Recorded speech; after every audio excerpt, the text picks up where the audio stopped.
Hi friends, നമസ്കാരം. ഞാൻ ബിയാസനിയാണ്. YouTube ചാനലിലേക്ക് ഏവർക്കും സ്വാഗതം. ഇന്നത്തെ വീഡിയോയിൽ നമ്മൾ ഉൾപ്പെടുത്തിയിരിക്കുന്നത് കോഴി വളർത്താൻ ആഗ്രഹിക്കുന്നവർക്ക് വേണ്ടിയാണ്. കോഴി വളർത്തുമ്പോൾ ശ്രദ്ധിക്കേണ്ട പ്രധാനപ്പെട്ട കാര്യങ്ങൾ, കോഴികൾക്കുണ്ടാകുന്ന രോഗങ്ങൾ, അവയ്ക്കുള്ള പരിഹാര മാർഗ്ഗങ്ങൾ, തീറ്റക്രമങ്ങൾ, ഇവയൊക്കെയാണ് ഇന്നത്തെ വീഡിയോയിൽ ചർച്ച ചെയ്യുന്നത്. ഈ അറിവ് നിങ്ങൾക്കായിട്ട് പകർന്നു നൽകുന്നത് സൽപുത്രൻ എന്നൊരു മികച്ച കർഷകനാണ്. ഇദ്ദേഹത്തിന്റെ അറിവുകൾ തീർച്ചയായിട്ടും നിങ്ങൾക്ക് ഉപകാരമാകട്ടെ. നമുക്ക് നേരെ പോവാം വീഡിയോ കാഴ്ചകളിലേക്ക്.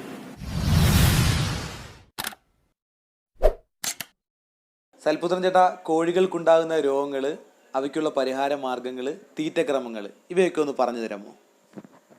കോഴികൾക്ക് കുഞ്ഞിനെ വാങ്ങുന്നതിനകത്താണ് നമ്മൾ വളരെ ശ്രദ്ധിക്കേണ്ടത്. ഇപ്പോൾ VV38 വാങ്ങുമ്പം ഈ അനധികൃതമായിട്ട് ഫാമിൽ വളർത്തി കുഞ്ഞുങ്ങളെ സപ്ലൈ ചെയ്യുന്ന ധാരാളം പേരുണ്ട്. അത് ഒഴിവാക്കണം. നമുക്ക് വിശ്വസ്തരായ ആൾക്കാരിൽ നിന്നും മാത്രമേ കോഴികളെ തിരഞ്ഞെടുക്കാവുള്ളൂ. അതല്ലെങ്കിൽ നമ്മൾ പരാജയപ്പെട്ടു. ഇന്ന് കലിംഗ ബ്രൗൺ എന്നൊക്കെ പറഞ്ഞ് ഇതുവരെ തങ്ങളിൽ കണ്ടാലൊന്നും ഒരു വ്യത്യാസവും കാണില്ല. അത് കൃത്യമായി ഇതിനെ കൈകാര്യം ചെയ്യുന്ന ഒരാൾക്ക് മാത്രമേ അത് തങ്ങളിലുള്ള വ്യത്യാസം മനസ്സിലാകത്തുള്ളൂ. അങ്ങനെ കബളിപ്പിക്കപ്പെടുന്ന ആളുകളുണ്ട്. പിന്നെ ഇതൊന്നിപ്പോൾ ധാരാളം ഏജൻസികൾ ഇന്നിപ്പോൾ ഉണ്ട്, കൂടും കോഴിയും കൂടെ കൊടുക്കുന്നതും ബാക്കിയുള്ളതൊക്കെ. അത് നമ്മളെല്ലാം കൂടെ നമ്മുടെ നാട്ടിൽ ഇന്നിപ്പോൾ കോഴി തീറ്റയ്ക്ക് എന്ത് വിലയാണ് നമുക്ക് ലഭിക്കുന്നത്, മുട്ട എത്ര കിട്ടും എന്നുള്ളതും കൂടെയൊക്കെ കണക്ക് കൂട്ടി വേണം നമ്മൾ ചെയ്യേണ്ടത്. കോഴിയെ വാങ്ങുമ്പം കൃത്യമായ അതിൻ്റെ വാക്സിനേഷൻ എല്ലാം കഴിഞ്ഞതാണെന്ന് ഉറപ്പ് വരുത്തിയെങ്കിൽ അങ്ങനെയുള്ള ഫാമുകളിൽ നിന്ന് മാത്രം വാങ്ങുക. അതിപ്പോൾ ചിലർ വീട്ടിൽ വന്ന് പറയും VV38 ആണിത്, ഞങ്ങൾ നാളെ തരാം, മറ്റന്നാൾ തരാമെന്നൊക്കെ പറയാം. അന്നേരം നമ്മൾ ഇത് ചിലപ്പം കുറേ 10-60 കിലോമീറ്റർ ദൂരെ പോയി മേടിക്കണമായിരിക്കും ഒറിജിനലില്ല. അന്നേരം ആ ഒരു പോകുന്ന ബുദ്ധിമുട്ട് ഓർത്തു എന്നാൽ ശരിയെന്നും പറഞ്ഞ് നമ്മൾ ഇവരുടെ നിന്ന് വാങ്ങും. അങ്ങനെ കഴിവതും വാങ്ങാതിരിക്കുക. അവിടെ പോയിട്ട് അവരോട് ചോദിച്ചിട്ട്. ഇപ്പോൾ ബാംഗ്ലൂരിലൊക്കെ 2-3 ഹാച്ചറിക്കാരാണ് VV38 അതിൻ്റെ ഒറിജിനൽ ബ്രീഡുകളെ സപ്ലൈ ചെയ്യുന്നത്. അത് നമ്മുടെ ഇവിടെ ഇപ്പം 3-4 ഏജൻസികളുണ്ട് നമ്മുടെ കേരളത്തിൽ തന്നെ, വിശ്വസ്തരായ കക്ഷികളൊക്കെ. എന്നാലും എനിക്കും കളിപ്പ് പറ്റിയതാ. ഞാൻ 100 കോഴിയെ മേടിച്ചിട്ട് ഈ പറഞ്ഞ പോലെ ഒറിജിനലല്ല. അങ്ങനെ ഞാൻ തപ്പി പിടിച്ച് നടന്ന് ശരിക്കും എനിക്ക് ഒറിജിനൽ തരുന്ന ഒരാളിനെ ഞാൻ കണ്ടെത്തി. അദ്ദേഹത്തിൻ്റെ അടുത്തു നിന്ന് ഞാൻ 100 കോഴിയെ പരീക്ഷണാർത്ഥം മേടിച്ചു. അന്നേരം പുള്ളി എനിക്ക് 45 ദിവസം പ്രായമായതിനെയാണ് തന്നത്. അന്നേരം എല്ലാ വാക്സിനേഷനും കഴിഞ്ഞതാണ്. അന്നേരം ആ 45 ദിവസം പ്രായമായതിനെ ഞാൻ കൊണ്ടുവന്ന് ഗ്രോവർ തീറ്റ മാത്രം കൊടുത്താണ് മുട്ട ഇടുന്നിടം വരെ അതിനെ നമ്മൾ വളർത്തേണ്ടത്. എല്ലാ ദിവസവും തീറ്റയ്ക്കകത്ത് കാൽസ്യം പൗഡർ കൊടുക്കണം. എല്ലാ മാസവും വിരയ്ക്കുള്ള മരുന്ന് വെള്ളത്തിൽ ഒഴിച്ചു കൊടുക്കണം. അന്നേരം വെള്ളത്തിൽ നമ്മൾ വിരയ്ക്കുള്ള മരുന്ന് ഒഴിച്ചു കൊടുക്കുമ്പോൾ നിപ്പിൾ സിസ്റ്റം ആണെന്നുണ്ടെങ്കിൽ തന്നെ ഒരു 4-5 മണിക്കൂർ മുമ്പേ പൈപ്പിലോട്ടുള്ള വെള്ളം അങ്ങ് ഓഫ് ചെയ്തിടുക.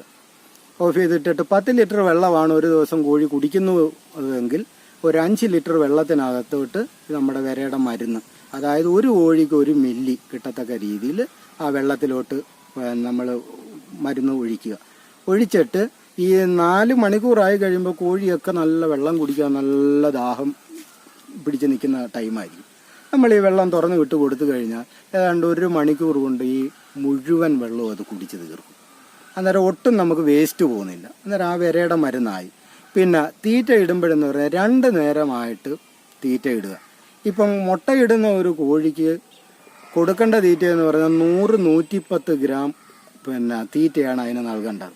അത് ഞാൻ കൊടുക്കുന്നതെന്ന് പറയുന്നത് 2 നേരമായിട്ടാണ് എൻ്റെ കോഴിക്ക് ഞാൻ തീറ്റ കൊടുക്കുന്നത്. രാവിലെ 6 കിലോ തീറ്റ ഞാൻ കൊടുക്കും. ഉച്ചയ്ക്ക് ഒരു 2 മണിയാകുമ്പോൾ 4 കിലോ തീറ്റ കൊടുക്കും. പിന്നെ ഇതിൻ്റെ രണ്ടിൻ്റെ ഇടയ്ക്ക് ഒരു 5-6 കിലോ വരത്തക്ക രീതിയിലുള്ള പച്ചപ്പുല്ല്, അത് വള്ളികളാണെങ്കിൽ വള്ളി, അതല്ലെങ്കിൽ പുല്ലാണെങ്കിൽ അരിഞ്ഞ് അതിനിട്ട് കൊടുക്കും.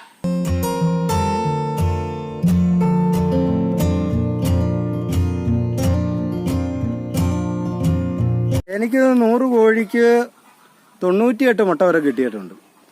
അന്നേരം അത് എൻ്റെ ആ പരിപാലനത്തിൻ്റെ രീതിയിലാണ് എനിക്ക് അത്രയും കിട്ടിയത്. ഗ്രോവർ തീറ്റ മുട്ട ഇടുന്നേരം കൊടുത്ത് 50% മുട്ടയായി കഴിയുമ്പം ഗ്രോവർ തീറ്റയ്ക്കകത്തോട്ട് ലെയറും കൂടെ നമ്മൾ മിക്സ് ചെയ്ത് ഏതാണ്ട് ഒരു 1.5 ആഴ്ച കൊണ്ട് പടിയായിട്ട് പിന്നെ ലെയറിലോട്ട് മാത്രം മാറ്റണം. പിന്നെ തീറ്റ കൊടുക്കുമ്പം ശ്രദ്ധിക്കേണ്ടതെന്ന് പറഞ്ഞാൽ ഒരു കമ്പനിയുടെ തീറ്റ തന്നെ കൊടുക്കാൻ ശ്രമിക്കുക. എന്ന് വെച്ചാൽ കമ്പനി മാറിക്കഴിഞ്ഞാൽ മുട്ട ഒരുപാട് കുറയും. ഇപ്പം ഒരു കമ്പനിയുടെ കൊടുത്തുകൊണ്ടിരിക്കുമ്പോഴത്തേക്ക് അതിൽ നിന്ന് വേറൊരു കമ്പനിയിലോട്ട് ആയതുകൊണ്ട് 2 ആഴ്ചക്കുള്ളിൽ വളരെ വ്യത്യാസം വരും നമുക്ക് ഈ മുട്ടയുടെ എണ്ണത്തിന്. അത് വരാൻ പാടില്ല. അന്നേരം പിന്നെ ലെയർ മാഷും ഉണ്ട്, ലെയർ പെല്ലറ്റും ഉണ്ട്. ഇത് രണ്ടും കൂടെ മിക്സ് ചെയ്ത് കൊടുത്താൽ ഏറ്റവും ഗുണമായിരിക്കും. അതിൻ്റെ ഗുണമെന്ന് പറഞ്ഞാൽ ലെയർ മാഷ് വെറും പൊടിയാണ്. അന്നേരം അത് തന്നെ ഇട്ട് കഴിഞ്ഞാൽ ഈ തീറ്റ തിന്നിട്ട് തരി മൊത്തം തിന്നിട്ട് ആ മണ്ണ് പോലെ ഇങ്ങനെ കിടക്കും. അതേസമയം പെല്ലറ്റും കൂടി ഇടാമെങ്കിൽ ഇത് രണ്ടും കൂടെ മിക്സ് ചെയ്ത് ഇങ്ങനെ കൊത്തി നിൽക്കും. പെല്ലറ്റ് തന്നെ ഇട്ടാലുള്ള ദോഷം എന്ന് പറഞ്ഞാൽ നമ്മൾ തീറ്റ ഇട്ട് തിരിഞ്ഞ് കഴിയുമ്പോഴത്തേക്ക് പാത്രം കാലിയാക്കുക വരും. പിന്നെ 1 മണിക്കൂർ കഴിയുമ്പോൾ പിന്നെ അങ്ങോട്ട് ഒരു ബഹളം തുടങ്ങും. അതേസമയം ഈ ലെയർ മാഷ് ഇടുമ്പോഴത്തേക്കെന്ന് പറഞ്ഞാൽ അതിൽ കുറേ മണ്ണ് പോലെ ഇങ്ങനെ കിടക്കുന്നതുകൊണ്ട് കൊത്തി ഒരർത്ഥത്തെ അതിനെ നമ്മൾ കളിപ്പിക്കുക. അങ്ങനെ കൊത്തി നിന്നോളും. ഒരു വഴക്കും ബഹളവും ഒന്നും ഉണ്ടാക്കാതൊക്കെ നിൽക്കും. അന്നേരം ആ തീറ്റയുടെ അളവെന്ന് പറയുന്നത് ഈ പിന്നെ 100 ഗ്രാം അല്ലെ 110 ഗ്രാം എന്നുള്ള അളവിൽ തന്നെ കൊടുക്കുക. അതിൽ കുറയാനും പാടില്ല, പരമാവധി കൂടാനും പാടില്ല.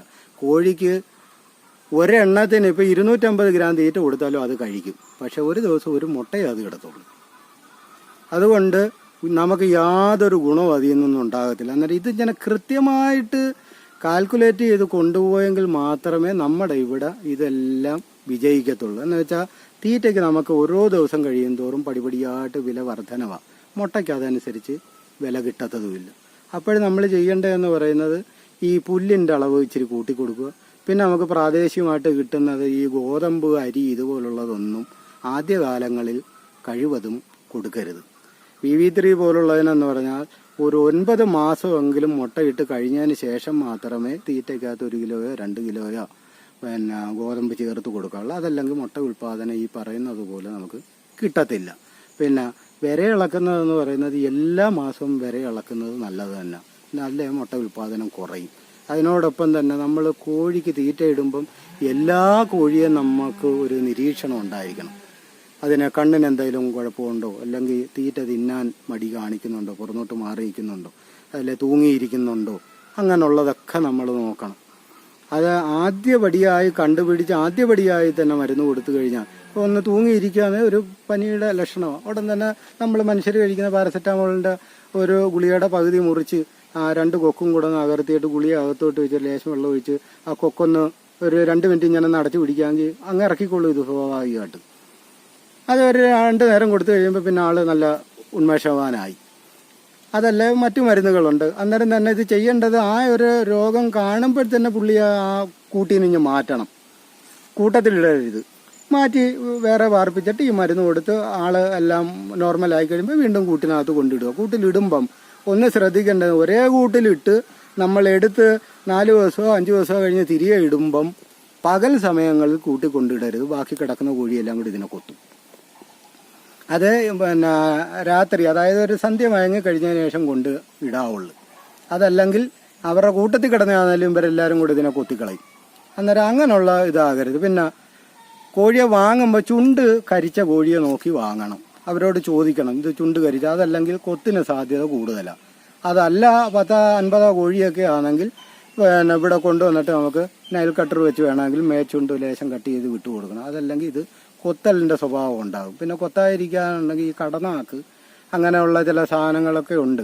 അത് കൂടിനകത്ത് കെട്ടിത്തൂക്കി ഇട്ട് കൊടുക്കാമെങ്കിൽ ഇയാൾ അതേൽ ഇങ്ങനെ കൊത്തിക്കോളും. പിന്നെ പുല്ല് കെട്ടിത്തൂക്കി ഇട്ടുമ്പോൾ കുറേ അതേലോട്ട് ഇങ്ങനെ ആകർഷിച്ച് തങ്ങളിൽ കൊത്തൽ മാറും. പിന്നെ മുട്ട കൊത്തി കുടിക്കുന്നതെന്ന് പറയുന്നത് അത് കൊത്തി കുടിച്ച് ശീലിച്ചു പോയാൽ പിന്നെ അതൊരു ബുദ്ധിമുട്ടാണ്. അത് കാൽസ്യത്തിൻ്റെ കുറവാണ് മെയിനായിട്ടും. അന്നേരം ഗുണത്തിൽ കൂടുതലും വിലയിൽ കുറവുള്ള കാൽസ്യങ്ങൾ ഇന്ന് മാർക്കറ്റിൽ കിട്ടുന്നുണ്ട്. അത് വാങ്ങിച്ചിട്ട് നമുക്ക് 1 ഗ്രാം ഒരു ദിവസം ഒരു കോഴിക്ക് കിട്ടത്തക്ക രീതിയിൽ നമ്മളത് ചേർത്ത് കൊടുക്കണം. ഈ വർഷത്തിൽ 320 മുട്ട ഇടും എന്നൊക്കെ അവർ പറയുന്നത്. നമ്മുടെ ഈ റേഷനരിയും ഗോതമ്പും തിന്നാലൊന്നും അത് മുട്ട ഇടത്തില്ല. അതിന് കൃത്യമായ ഇപ്പം നമ്മൾ ബ്രാൻഡഡ് കമ്പനിയുടെ തീറ്റകൾ വാങ്ങി കൊടുക്കുന്നു എന്ന് പറയുന്നെങ്കിൽ തന്നെയും അതിനാവശ്യമായ വൈറ്റമിൻസും മിനറൽസും ഒന്നും അതിൽ കാണണമെന്ന് ഉറപ്പൊന്നുമില്ല. എന്നുവെച്ചാൽ ഇപ്പം ചോളത്തിന് വില കൂടിക്കഴിഞ്ഞാൽ നമുക്കറിയാം തീറ്റച്ചൊക്കെ കൂട്ടി. ചോളത്തിന് മാർക്കറ്റിൽ വില കൂടിയാൽ ആ തീറ്റയ്ക്കകത്ത് ചോളത്തിൻ്റെ അളവ് കുറവായിരിക്കും. അന്നേരം അതിന് വില കുറവുള്ള ഏത് സാധനമാണെന്ന് വെച്ചാൽ കമ്പനിക്കാരന് അതായിരിക്കും ചേർത്ത് നമുക്ക് തരുന്നത്. അന്നേരം മുട്ട ഉൽപ്പാദനത്തിൽ നമുക്ക് കുറവ് സംഭവിക്കും. അങ്ങനെയൊക്കെ സംഭവിക്കും. അന്നേരം ഇതൊന്ന് ബാലൻസ് ചെയ്യാനാണ് നമ്മൾ. പിന്നെ കോഴിയുടെ ആരോഗ്യം നിലനിർത്തണം. ഈ പിന്നെ ഗ്രോവി പ്ലസ് അതുപോലുള്ള ചില ടോണിക് ഐറ്റംസ് ഒക്കെ ഉണ്ട്, അതൊക്കെ വാങ്ങി നമ്മൾ കൊടുക്കണം. അതല്ലെങ്കിൽ മുട്ട ഇടുന്നതനുസരിച്ച് ഇതിന്റെ ഷെല്ലിന് കൂടുതൽ വിലക്കുറവുണ്ടാവും, കോഴിയുടെ കാല് തളർന്നു പോവുക, പിന്നെ മുട്ടയുടെ എണ്ണം കുറയുക ഒക്കെ ചെയ്യുന്നത് അതുകൊണ്ടാണ്. അന്നേരം അതിന്റെ പരിചരണം എന്ന് പറയുന്നത് നമ്മൾ എപ്പോഴും അമിതമായ ലാഭം തന്നെ നോക്കില്ല. ഇപ്പം എനിക്ക് ഒരു ദിവസം 200 രൂപ കിട്ടുന്നെങ്കിൽ ഞാൻ ഒരു ദിവസം 50 രൂപയുടെ മരുന്നും കൂടെ കൊടുത്താൽ 150 രൂപ എനിക്ക് കിട്ടത്തുള്ളൂ. അതിന്റെ ആവശ്യമില്ല. ആഴ്ചയിൽ ഒന്നാക്കാന്ന് പറഞ്ഞാൽ ഈ പറയുന്ന 320 ദിവസം നമുക്ക് മുട്ട കിട്ടത്തില്ല. അന്നേരം അതിന് ചെയ്യേണ്ടതെന്ന് പറഞ്ഞാൽ ആദ്യം തന്നെ അതിന് നല്ല പരിചരണം നൽകിയാൽ ദീർഘകാലം നിൽക്കും. ഈ പറയുന്ന 300 മുട്ടയെങ്കിലും നമുക്ക് വർഷത്തിൽ കിട്ടുകയും ചെയ്യും. അത് ചെറുപ്പത്തിൽ നമ്മുടെ നോട്ടം പോലിരിക്കും. കൃത്യമായിട്ട് അതിന് ഈ പരിചരണ മുറകളെല്ലാം കാൽസ്യം പൗഡർ, വൈറ്റമിൻ ടോണിക് ഒക്കെ ചെയ്യണം. അതായത് ഞാൻ വളർത്തുന്ന സമയത്ത് ഇപ്പം അതിന് വേണ്ട ഒരു 9 മാസത്തോളം ആയിട്ടുണ്ട്. അന്ന് VV3 ഒരു കോഴിക്ക് എനിക്ക് 422 രൂപ മുട്ട ഇടാറായപ്പോൾ ഒരു കോഴിക്ക് എനിക്ക് വില വീണു ഈ രീതിയിൽ ചെയ്യാം. പക്ഷെ അതിപ്പോഴും 80% മുട്ട എനിക്കിപ്പോഴും തരുന്നുണ്ട് 9 മാസമായിട്ട്. അന്നേരം ആ ഒരു പരിചരണത്തിന്റെ ഗുണം കൊണ്ടത്. പിന്നെ കോഴിയുടെ മെച്ചവും ആ ഒറിജിനലിനെ തന്നെ വാങ്ങുക. മുട്ടയിട്ട് 4.5 മാസമാകുമ്പോൾ ഒറിജിനൽ കോഴിയാണെങ്കിൽ മുട്ടയിട്ട് തുടങ്ങും. 4.5 മാസമാകുമ്പോൾ പിന്നെ ആ മുട്ടയിട്ട് തുടങ്ങി കഴിയുമ്പോഴത്തേക്ക് അതിൻ്റെ പൂ ഇങ്ങനെ ചുമന്ന പൂ ഒരു സൈഡിലോട്ട് ഇങ്ങനെ ബെൻഡ് ചെയ്ത് ഇങ്ങനെ കിടക്കും. പിന്നെ കണ്ണിന് നല്ല തിളക്കവും അതിലിങ്ങനെ ഒരു നീലമയം പോലെയും കാണും. അതൊക്കെയാണ് ഈ VV3യുടെ കുറേ ലക്ഷണങ്ങളൊക്കെ. പിന്നെ നമ്മുടെ നാട്ടിലെ രീതിയും നമ്മുടെ ആൾക്കാരും ഒക്കെ അല്ലേ ഡ്യൂപ്ലിക്കേറ്റ് ഉണ്ടാക്കാനും ഒക്കെ എല്ലാം മിടുക്കന്മാരല്ല നമ്മുടെ ആളുകൾ. അതുകൊണ്ട് വിശ്വസ്തരായ കക്ഷികളുടെ കയ്യിൽ നിന്ന് തന്നെ വാങ്ങി വളർത്തി പരാജിതരാകാതിരിക്കുക. പിന്നെ ഇതെല്ലാം നോക്കിയും കണ്ടും ചെയ്യുക. നമുക്ക് മുട്ടയ്ക്ക് എന്നും തീറ്റയ്ക്ക് വില കൂടുന്ന പോലെ മുട്ടയ്ക്ക് വില കൂടുന്നില്ല. തീറ്റയ്ക്ക് എന്നും ചാക്കിന് 20 രൂപ 30 രൂപ വെച്ച് ഒരു മാസത്തിൽ 3 പ്രാവശ്യം 4 പ്രാവശ്യം വരെ കൂടും. അന്നേരം മുട്ടയ്ക്ക് കൂടാത്തിടത്തോളം കാലം നമ്മളത് ചെയ്യുമ്പം കൃത്യമായി ചെയ്യുക. പിന്നെ ഒരു സമ്മിശ്ര കൃഷി എന്നുള്ള രീതിയിൽ ചെയ്യാൻ നോക്കുക. കുറച്ച് കോഴി, കുറച്ച് ആട്, ഒരു പശു അല്ലെ 2 പശു, ഒരല്പം ടാങ്കിലാണെങ്കിൽ തന്നെ ലേശം മീൻ, പിന്നെ 3-4 പാത്ത, അങ്ങനെയുള്ളതൊക്കെ ആണെങ്കിൽ നമുക്കിത് കൊണ്ടു നടന്ന് എല്ലാം കൂടെ മെനക്കെട്ട് നമുക്കതൊരു പ്രയോജനമാണ്. പിന്നെ ഒന്ന് തന്നെ ആണെങ്കിൽ കൊണ്ടു നടന്ന് ചിലവാക്കാൻ ബുദ്ധിമുട്ടുണ്ട്. ഇപ്പോൾ VV3യുടെ ഒക്കെ ഒരു 1000 കോഴിയെ നമ്മൾ ഒരു ബാച്ച് ഇട്ട് കഴിഞ്ഞാൽ നമുക്ക് ആദ്യ ഘട്ടത്തിലൊക്കെ ഒരു 900 മുട്ടയൊക്കെ കിട്ടും. 900 മുട്ടയൊക്കെ നമ്മൾ വിൽപ്പന നടത്തുക എന്ന് പറയുന്നത് നമ്മുടെ നാട്ടിൽ ഒരു ഭാരിച്ച എന്താണ്. എന്ന് വെച്ചാൽ ഇന്നിപ്പം ബ്ലോക്ക് തമിഴൻ്റെ മുട്ട വളരെ വില കുറച്ച് കിട്ടുകയും നമുക്ക് 5 രൂപ 40 പൈസ 5 രൂപ 60 പൈസയൊക്കെ ഒരു മുട്ടയ്ക്ക് വില വീഴും. അതിൻ്റെ പിന്നെ തീറ്റ ചെലവും ബാക്കിയുള്ളതാകട്ടെ. അന്നേരം നമുക്കൊരു 6 രൂപ 6,000 രൂപയ്ക്കൊക്കെ വിറ്റെങ്കിലേ നമുക്ക് മെച്ചം കിട്ടുന്നത്. പക്ഷേ ഇത്രയും മുട്ട നമ്മൾ ഒന്നിച്ച് വിൽക്കാനുള്ള ബുദ്ധിമുട്ടുകൾ നമുക്കുണ്ടാകും. അന്നേരം ആ മാർക്കറ്റിങ്ങും കൂടെ ഒക്കെ കണ്ടിട്ട് വേണം നമ്മൾ ഇതിലോട്ട് ഇറങ്ങാൻ. ഒന്നാമത്തേത് അത് തന്നെയാണ് ഒരു ഘടകം. ഇപ്പം 900 മുട്ട കിട്ടിയാൽ ഒരു 5 ദിവസമാകുമ്പോൾ 4500 മുട്ടയായി. അന്നേരം ഇത് നമ്മൾ കൊണ്ട് നടന്ന് വിൽക്കണമെന്നുണ്ടെങ്കിൽ വണ്ടിക്ക് പെട്രോൾ അടിക്കണം, പിന്നെ പോകുന്ന നമുക്ക് എന്തെങ്കിലും വെള്ളം കുടിക്കണം. അന്നേരം ഇതെല്ലാം ഇതിനകത്ത് വരുന്നതാണ്. അതുകൊണ്ടാണ് ഞാൻ പറഞ്ഞത് എല്ലാം കുറേശ്ശെ ആക്കുക. അന്നേരം നമുക്ക് ആ വിൽപ്പനയ്ക്കൊരു തടസ്സം വരുന്നില്ല. പിന്നെ മാർക്കറ്റിൽ നമുക്ക് പിടിച്ചു നിൽക്കാം. നമ്മൾ ഉൽപ്പാദനം കൂടുതലുള്ളതുകൊണ്ട് വില കുറച്ച് കൊടുക്കേണ്ടി വരുന്നില്ല. അതല്ല ഇത്തരം മുട്ട ആകുമ്പോഴത്തേക്ക് ഇപ്പോൾ ഒരിടത്ത് ചെല്ലുമ്പോഴുള്ള ഞങ്ങൾക്ക് അപ്പുറത്തു നിന്ന് തന്നത് 5 രൂപ 10 പൈസയ്ക്കുക. പക്ഷെ നമ്മൾ അന്നേരം 5-10 കൊടുക്കാൻ നിർബന്ധിതനാകും. ഇപ്പോൾ കൂടുതലുള്ളതുകൊണ്ട് ആ 5-10 കൊടുത്താൽ നമുക്ക് ആണ്ടടക്കം നോക്കുമ്പം നമ്മൾ ഈ കഷ്ടപ്പെട്ടതിനൊന്നും കിട്ടാതെ വരും. അന്നേരം ആ ഒരു രീതി ചെയ്യും. അതും ഈ പറഞ്ഞ പോലെ ട്രെയിനിങ് ക്ലാസ്സുകളിലൊക്കെ പോയി അതൊരു വലിയൊരു ഘടകം തന്നെ. നമ്മൾ ഈ പണ്ടത്തെ ആ ഒരു ലൈനും രീതിയല്ല. പലരിടത്ത് ചെല്ലുമ്പോൾ പല അഭിപ്രായങ്ങളാണ്, പല നിർദ്ദേശങ്ങളാണ് അവർ തരുന്നത്. അന്നേരം അതെല്ലാം കൂടെ നമ്മൾ സ്വരുക്കൂട്ടി വെച്ചിട്ട് നമ്മുടെ എളിയ ബുദ്ധിയും കൂടെ പ്രയോഗിച്ച് ഇതെങ്ങനെ ലാഭകരമായിട്ട് കൊണ്ടുപോകാമെന്നുള്ളത് നോക്കണം. പിന്നെ നമ്മുടെ കൃത്യനിഷ്ഠയാണ് ഏറ്റവും വലുത്. കോഴിക്കൊക്കെ തീറ്റ കൊടുക്കുന്ന ഒരു ടൈമിംഗ് ഉണ്ടെങ്കിൽ ആ കൃത്യ ടൈമിങ്ങിൽ തന്നെ കൊടുക്കാൻ ശ്രദ്ധിക്കണം. അതായത് രാവിലെ 7 മണിക്ക് കോഴിക്ക് തീറ്റ ഇടുമെങ്കിൽ രാവിലെ 7 മണിക്ക്, അന്നിപ്പോൾ വലിയ മഴയാണ്, അതുകൊണ്ട് ഞാൻ 1 മണിക്കൂറും കൂടെ ഉറക്കി 9 മണിക്ക് കൊടുക്കാമെന്ന് പറഞ്ഞാൽ അതനുസരിച്ച് അതിനൊക്കെ മാറ്റം വരും. അത് ബുദ്ധിമുട്ടുള്ള കാര്യങ്ങൾ. അതെല്ലാം ടൈമിങ്, ആടായാലും കോഴിയായാലും ഈ കാടയായാലും എല്ലാം അത് തന്നെ. അത് ആണ് ഇതിൻ്റെ എല്ലാം വിജയം. അതും കൂടെ നമ്മൾ മനസ്സിലാക്കണം. പിന്നെ നമുക്ക് ഈ കഷ്ടപ്പെടാനുള്ള ഒരു മനസ്സും അതുകൊണ്ടാണ് നമ്മളിപ്പോൾ വിദേശത്ത് പോയി എന്തെല്ലാം ത്യാഗം സഹിച്ചാൽ നമ്മളിന്ന് ജീവിക്കുന്നത്. പക്ഷേ പോകുന്നവരറിയത്തില്ല, നാട്ടിലുള്ളവരറിയത്തില്ല. അവിടെ നിൽക്കുന്നവരാണ്. ഇവിടെ എല്ലാം ചോദിക്കുമ്പോഴത്തേക്ക് എല്ലാം നമ്മൾ അയച്ചു കൊടുക്കും. ഇവിടെ കല്യാണം ഉടനെ 10,000, അവിടെ 28 കെട്ട് ഉടനെ 5,000 ഒക്കെ നമ്മൾ അയക്കും. പക്ഷെ നമ്മുടെ ബുദ്ധിമുട്ട് നമുക്ക് ദൈവം തമ്പുരാനും അറിയത്തുള്ളൂ.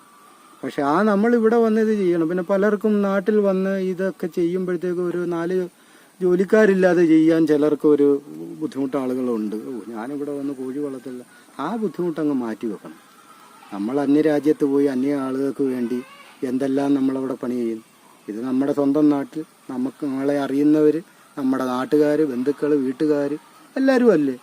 ആദ്യം വരുമ്പോൾ തന്നെ നമ്മളാൽ കഴിയുന്ന ജോലി ചെയ്താണെങ്കിൽ ഇതെല്ലാം മുതലാക്കി കൊണ്ടുപോകാനൊക്കത്തുള്ളൂ. ഇപ്പം എന്നെ സംബന്ധിച്ചിടത്തോളം ഞാനും എൻ്റെ ഭാര്യയും കൂടാണ് ഇതിൻ്റെ മുഴുവൻ പണികളും ചെയ്യുന്നത്.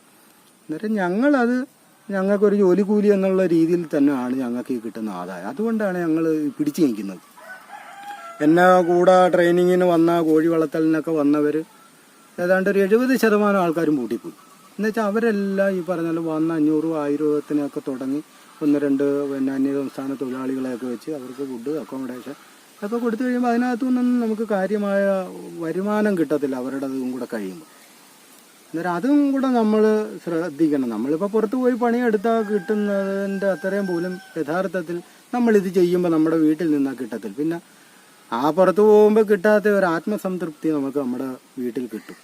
പിന്നെ 4 ആൾ അറിയും നമ്മൾ അയാളിന്നെ പോലൊരു കർഷകനാണ് എന്നുള്ളത്. അതിൽ ഏറ്റവും വലിയ വന്ന് നമുക്ക് കിട്ടുന്ന ഏറ്റവും വലിയൊരു അംഗീകാരമല്ലേ ഇത്രയും കാര്യങ്ങൾ ചെയ്യുക എന്നുള്ളത്. നല്ല മുട്ട കൊടുക്കുന്നു, നല്ല പാല് കൊടുക്കുന്നു, നല്ല ഇറച്ചി കൊടുക്കുന്നു. പിന്നെ ജനത്തിൻ്റെ മുന്നിൽ നമുക്ക് തന്നെ മനസ്സിന് സന്തോഷം. എത്രയോ രസമാണ് അതിൻ്റെ കൂടെ നടന്ന സമയം പോകുന്നത് അറിയത്തില്ല. എത്ര ശരീരത്തിന് അവശതയുണ്ടെങ്കിലും 4 മണിക്ക് ഉണരേണ്ട സമയമാകുമ്പോൾ ഒരു അലാറവും വേണ്ട, നമ്മൾ ഇങ്ങനെ വന്ന് തട്ടി ഉണർത്തുന്ന പോലെ നമ്മൾ ഉണരും. സ്വാഭാവികമായിട്ടും നമ്മൾ ഉണരും. അത് നമ്മുടെ മനസ്സിനോടുള്ള മൃഗങ്ങളോടുള്ള ഒരു അറ്റാച്ച്മെൻ്റാണ്. അത് പറഞ്ഞറിയിക്കാൻ പറ്റത്തില്ല. അത് അനുഭവത്തിൽ തന്നെ വന്നെങ്കിൽ നമുക്കത് മനസ്സിലാകത്തുള്ളൂ. നാട്ടിൻപുറ കാഴ്ചകളും കൃഷി അറിവുകളും മീൻപിടുത്ത വിശേഷങ്ങളുമാണ് ഈ ചാനലിൽ കൂടുതലായിട്ടും ഉൾപ്പെടുത്തി വീഡിയോ ചെയ്യുന്നത്. നിങ്ങൾ ആദ്യമായിട്ടാണ് ചാനൽ കാണുന്നതെങ്കിൽ ചാനൽ സബ്സ്ക്രൈബ് ചെയ്യുക. ചാനലിന്റെ തൊട്ടടുത്തായുള്ള ചെറിയ ബെല്ലൈക്കൺ കൂടി പ്രസ് ചെയ്ത് നോട്ടിഫിക്കേഷൻ എനേബിൾ ചെയ്യുക. അടുത്ത അധ്യായത്തിൽ വീണ്ടും കാണാം. ബൈ.